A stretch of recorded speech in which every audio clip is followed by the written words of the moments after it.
Olá, seja bem-vindo, seja bem-vinda ao programa Boa Vontade Entrevista. Bom, você está acostumado a acompanhar as edições sempre dos estúdios da Boa Vontade TV no Rio de Janeiro, porém hoje estamos aqui muito felizes, diretamente da Academia Campinense de Letras, na cidade de Campinas, para conversar com o ilustre professor Jorge Alves de Lima, renomado escritor, historiador e inclusive presidente da Academia Campinense de Letras, para falar um pouquinho da sua história de vida e também do legado que ele tem deixado à literatura, enfim, à cultura, para que a gente possa mostrar um pouquinho também das obras que ele escreveu. E a gente traz aqui um pouquinho da biografia do professor Jorge, representante do Brasil no júri do Prêmio Literário Luís de Camões, celebrado entre Portugal e os países africanos de língua portuguesa, membro da Academia Paulista de História, membro do Instituto Histórico, Geográfico e Genealógico de Campinas, também ex-membro do Conselho Científico do Centro de Memória Unicamp, também ex-consultor-geral da Prefeitura Municipal de Campinas e membro do Conselho Editorial do jornal O Correio Popular de Campinas. E por aí vai, né, gente? É uma biografia admirável e a gente só tem a agradecer por estar com o senhor. Um grande prazer, uma alegria, viu, para a Boa Vontade TV. Que bom, fico muito feliz com a presença de vocês. Espero uma entrevista maravilhosa em que eu possa expor com clareza as minhas ideias, o meu trabalho, o que eu penso sobre a cultura, a projeção da cultura no futuro do Brasil, da nossa pátria. Então, acho que nós temos bastante temas interessantes aí para nós conversarmos. Com certeza. A gente já queria começar conhecendo um pouquinho mais da história do senhor, morador de Campinas, apaixonado por essa cidade, mas poucos sabem que tudo começou no Paraná. Papai é de família campineira. A minha avó, mãe do meu pai, era prima e irmã do Guilherme de Almeida, poeta aqui de Campinas, o Guilherme de Andrade Almeida, o príncipe dos poetas brasileiros. Papai foi morar no sertão paranaense. Papai era farmacêutico. E ele, naquela época, com a escassez de médicos no sertão, o farmacêutico praticamente era o médico da cidade. Papai receitava e manipulava os medicamentos. Então eu cresci no meio de uma farmácia até a idade de uns 10 ou 11 anos, quando eu fui para Jacarezinho, no Paraná, estudar no famoso colégio Cristo Rei, dirigido pelos padres alemães. Uma linha dura, muita disciplina, e isso me ajudou muito. Eles eram muito exigentes, não só na disciplina, principalmente no estudo. E ali você ficou até quantos anos? Eu fiquei até de 1951 a 1956. Aí, no segundo clássico, eu vim estudar em Campinas, no Colégio Ateneu Paulista. Fiz o segundo, terceiro clássico. Em 1959, eu adentrei na Faculdade de Direito da PUC de Campinas. Quando chegou em 1963, no meu último curso de Direito, eu tinha feito grandes amizades aqui em Campinas, inclusive com dois políticos chamados Antônio Leite Carvalhais e o ex-prefeito de Campinas, na época, Rui Novaes. Em 1963, o Rui Novaes foi candidato a prefeito e eu fui um dos coordenadores de campanha. E foi um negócio interessante. Ele ganhou a eleição, eu tive que voltar correndo para a faculdade, porque eu tinha perdido 2 meses de aula, tinha que recuperar e fiquei estudando lá. Aí eu recebi uma carta do meu pai, que ele estava montando um escritório para mim em Umuarama, uma cidadezinha nova. E papai dizia que eu ia crescer com essa cidade. Aí eu fui lá no escritório do Rui Novaes para me despedir dele. o escritório estava cheio de gente. Aí ele chegou para mim, ele era de descendência alemã, olhou firmemente e disse para mim assim: Jorge, você cometeu um ato abominável, você me envergonhou. Aí eu pensei, mas o que eu fiz, meu Deus do céu? Ele falou: eu quero falar com seu pai. Uma ligação em 1963 de Campinas a Londrina era o dia todo. Ele falou: você senta aí, não me saia daí. Eu fiquei a tarde toda ali matutando, meditando para ver onde que eu errei, meu Deus do céu. Eu era o homem de confiança dele, de repente eu levo isso de chofre, assim. Aí ele conseguiu fazer a ligação para Londrina, aí ele me chamou, falou: Jorge, vem cá, fica perto para você passar vergonha. Desse jeito. Aí ele falou: oi, Lauro, tudo bem, tudo bem? Olha, o Jorge não volta mais para Londrina. Papai, mas por quê? Porque ele vai ser chefe do meu gabinete. Aí ele desligou o telefone. Foi a única vez que eu vi o Rui Novaes, de descendência alemã, quer dizer, normalmente frio, ele se emocionou. Ele se emocionou e me abraçou e eu chorei. Porque eu nunca esperava, com a idade de 25 anos, nem colado o grau, eu já tinha uma responsabilidade muito grande, recebendo já de início uma lista de nomes para que eu entrasse em contato para ele montar o secretariado dele. E assim começou a minha vida em Campinas. A gente vai fazer uma pausa nesse bom bate-papo com o professor Jorge Alves de Lima, diretamente aqui de Campinas, e a gente volta já já com Boa Vontade Entrevista.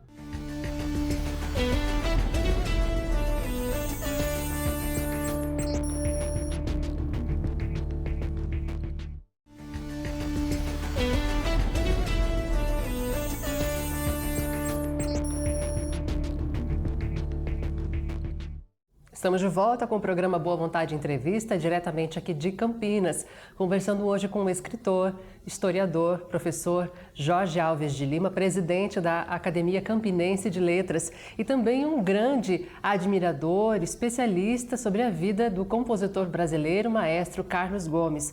A gente vai se aprofundar um pouquinho mais, inclusive, na vida dele. Tinha uma senhora aqui em Campinas, bibliotecária-chefe do Centro de Ciências, Letras e Artes, Maria Luísa Pinto de Moura, que foi a minha madrinha, minha professora, meu anjo da guarda. Ela me falou: Jorge, vai lá para o Centro de Ciências, você fica comigo lá, você fica lendo, eu vou te passar umas coisas. E aí ela começou a mostrar a história de Campinas. Aí eu me deparei com dois problemas que eu senti. Uma, a febre amarela em Campinas, que no século XIX quase dizimou a cidade, quase varreu a cidade do mapa. O segundo foi a morte de Carlos Gomes e a repercussão nacional que teve. E eu falei assim: eu não posso escrever isso em 2 ou 3 artigos, porque o espaço jornalístico é pequeno. Eu tenho que escrever um livro. Comecei pela febre amarela. Escrevi 4 volumes sobre a febre amarela em Campinas. Aí eu me direcionei para Carlos Gomes. Aí eu fui ao Rio de Janeiro, Biblioteca Nacional, pesquisei tudo que tinha lá, fui no Instituto Nacional de Música, examinei tudo, examinei os jornais da época. Aí eu falei assim: puxa vida, em Campinas nunca um historiador foi a Belém do Pará, porque os livros que eu tinha visto falava: Carlos Gomes foi para Belém do Pará e lá ele morreu, ponto final. Falei, não é possível, um homem vai lá e morre, não tem uma história atrás disso. Aí que eu descobri a história dele com Belém do Pará, uma história extraordinária, maravilhosa. Belém do Pará, no final do século XIX, região norte, estava num estágio muito avançado financeiramente, por causa da borracha, do látex. E isso trazia muitas divisas para a região amazônica. E o governador do Pará, foi o grande amigo de Carlos Gomes, Lauro Sodré, e também o prefeito de Belém, Antônio Lemos, que transformou Belém do Pará na La Petite Paris, a pequena Paris. Foi uma coisa maravilhosa, uma administração fantástica. Em 10 anos, ele transformou toda aquela cidade. E eles idealizaram um projeto cultural muito grande. E na visão deles só tinha uma pessoa, que era Antônio Carlos Gomes. Nesse interim, Carlos Gomes se encontrava na Europa, passando os momentos difíceis, porque o grande benfeitor dele era Dom Pedro II. E com a derrocada do Império, a República queria apagar todos os vestígios da época de Dom Pedro II. E Carlos Gomes perdeu a bolsa que ele tinha, que o ajudava financeiramente. E ele estava numa situação difícil quando ele recebeu o convite dos mandatários de Belém do Pará para criar esse trabalho, o conservatório musical, levar a cultura artística para Belém do Pará, que já tinha um teatro de ópera feito em 1878, o Teatro da Paz, existente até hoje. E Carlos Gomes, em 1982, apresentou lá o Guarani. E ele captou uma simpatia muito grande em Belém do Pará, e ele foi convidado para dirigir. Em 1896, em fevereiro, ele pegou um trem em Milão, foi até Lisboa. Quando ele chegou em Lisboa, ele percebeu que ele tinha um problema na língua. E os médicos de Lisboa fizeram o diagnóstico e constataram que ele tinha um tumor maligno na língua. Aí aconselharam, dizendo: Carlos, você não pode atravessar o Atlântico desse jeito. Ele falou: não, se eu tiver que morrer, eu quero morrer de baixo, olhando para o céu do meu Brasil. Eu vou embora. E ele pegou o navio e veio. E Carlos Gomes ficou 5 meses lá. Com isso, a população de Belém se apaixonou por ele. Foi uma emoção muito grande. E, além do mais, Carlos Gomes foi além da música. Ele é o pacificador e unificador da nação brasileira. E isso por quê? Porque o Brasil atravessava, naquela época, situações difíceis. A briga de Marechal Deodoro com Floriano Peixoto, os monarquistas com os republicanos, a Guerra de Canudos, Revolução Federalista no Rio Grande do Sul, Santa Catarina e Paraná querendo se separar do Brasil. Mas, quando começou o noticiário da agonia de Carlos Gomes, a nação foi se comovendo e foi se unindo. Campinas, com a morte de Carlos Gomes, solicitou ao governador Campos Salles para que o corpo viesse ser enterrado aqui em Campinas, que era o berço natal dele. Só que o Lauro Sodré concordou, só que o Campos Salles teve uma inabilidade política muito grande. Ele mandou um telegrama para o governador do Pará dizendo o seguinte: despache o corpo de Carlos Gomes no primeiro navio de transporte de mercadorias. Aí o povo paraense se rebelou. Como? Mandar o corpo de Carlos Gomes no navio ao lado de sacas de batata, de arroz e feijão? Jamais. Se ele não sair com dignidade do Belém do Pará, ele não volta para Campinas.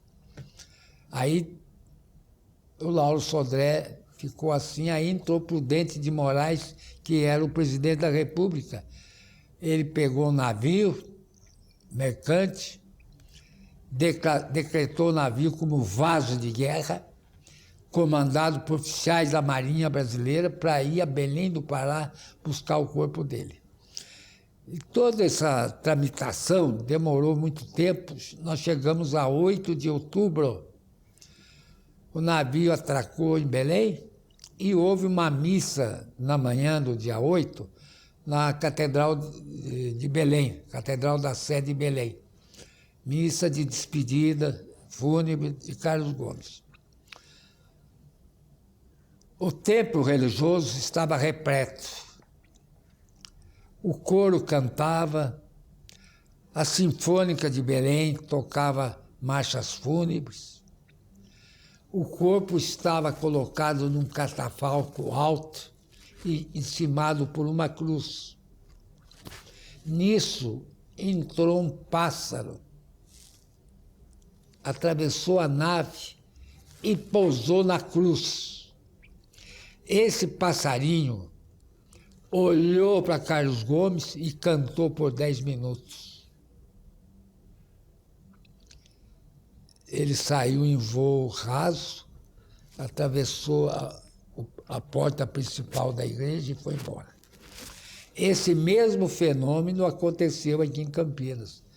Quando o corpo dele chegou, foi um momento assim emocionante. E pouca gente sabia disso. Eu descobri porque eu examinei todos os jornais da época, tanto no Rio como em Belém do Pará, e nos jornais de Campinas do século XIX. E o jornalista, quando faz a notícia, ele retrata o fato fielmente, não faz interpretação. E aquilo foi uma coisa assim sensacional, essas descobertas. Então a gente vê que Carlos Gomes é uma figura majestosa. Hoje ele é declarado Patrimônio Cultural da Humanidade pela Unesco e pela ONU. E Herói da Pátria está colocado no Livro de Aço em Brasília, ao lado do Duque de Caxias e de Tiradentes. Não poderia encerrar de uma forma melhor, né? Com todo esse entusiasmo, são 86 anos de vida, de uma trajetória incrível, né? Como ser humano, como escritor, como historiador e como um grande incentivador, né, da cultura, de disseminar, portanto, o conhecimento para todas as pessoas. Os nossos parabéns, muito obrigada, né? A gente fica muito honrado em conhecer o senhor pessoalmente e poder transmitir a todos os telespectadores da Boa Vontade TV um pouco apenas do muito que o senhor faz à frente aqui da Academia Campinense de Letras. Muito obrigada. Eu que agradeço a gentileza sua, a gentileza dos câmeras, de todas as pessoas aqui, dos nossos amigos, dirigentes aí da Legião, da Boa Vontade, né? Que boa vontade que vocês têm de fazer o bem, né? Isso é maravilhoso. E eu te agradeço muito essa oportunidade, e a Academia Campinense de Letras estará sempre de portas abertas para vocês. A gente que agradece ao senhor, professor Jorge, por tanto nos ensinar e por tudo o que você tem contribuído também para essas gerações que precisam tanto, e o exemplo também para as gerações que estão aí, que podem fazer muito mais também, né, pelas pessoas, para, como o senhor disse, as velhas gerações, né, que podem demais também ajudar. E a gente fica aqui nessa edição do Boa Vontade Entrevista para que todos possam conhecer um pouquinho mais do trabalho do professor Jorge Alves de Lima, que está à frente, é presidente da Academia Campinense de Letras, falou com tanto entusiasmo e emoção. E a gente vai continuar falando, né, sobre a importância desse trabalho, de disseminar essa cultura nos próximos blocos e nos próximos programas aqui no Boa Vontade Entrevista. Até lá!